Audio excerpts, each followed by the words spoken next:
Hello, good morning, good afternoon, good evening. So, nag-hit ta sa 977 og sa 454, no?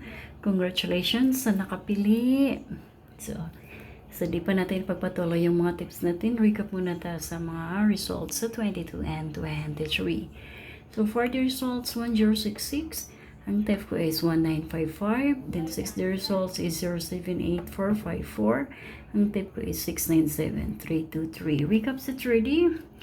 22 is 754 213977. Posted na to A 779. 008 ang missing number. Sa 23, 162 454 404 3789 ang missing number. Pwede din to lalabas sa 3D o kaya 4D. So, tip natin, ito ay 13, 12, 54, 44. So, dito natin pagbabasihan ang analysis at computation natin. So, dito tayo sa 24. So, 61, 60. 61, 60, then 6, 5. Kaya nagiging 506 dyan ako banda. Or dito naman is, dito ko ng base. 74, 84, 44, 34. Kaya nagiging 384 or 453 which is 44, 43, 54, 53 o kaya 453. Dito is 653, 75, 65, 54, 53. Kaya nagiging 653.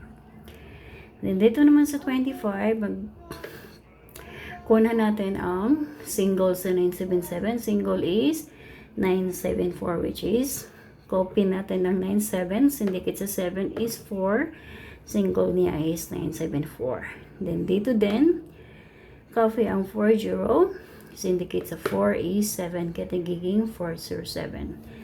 Then sa 454, dun to sa karagtong sa 223. Yata yun or 233.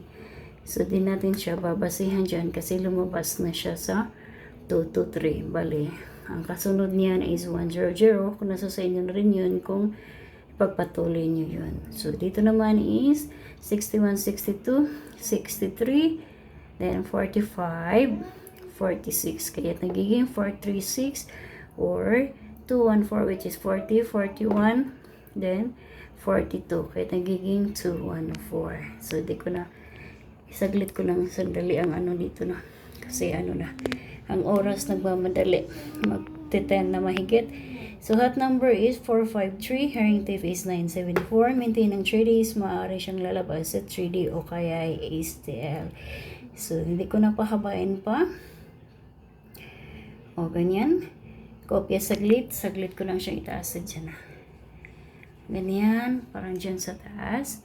Stay to my next vlog on 26 and 27. Paki-comment sa my comment section. Good morning, good afternoon, good evening, or salamat sa guide tips.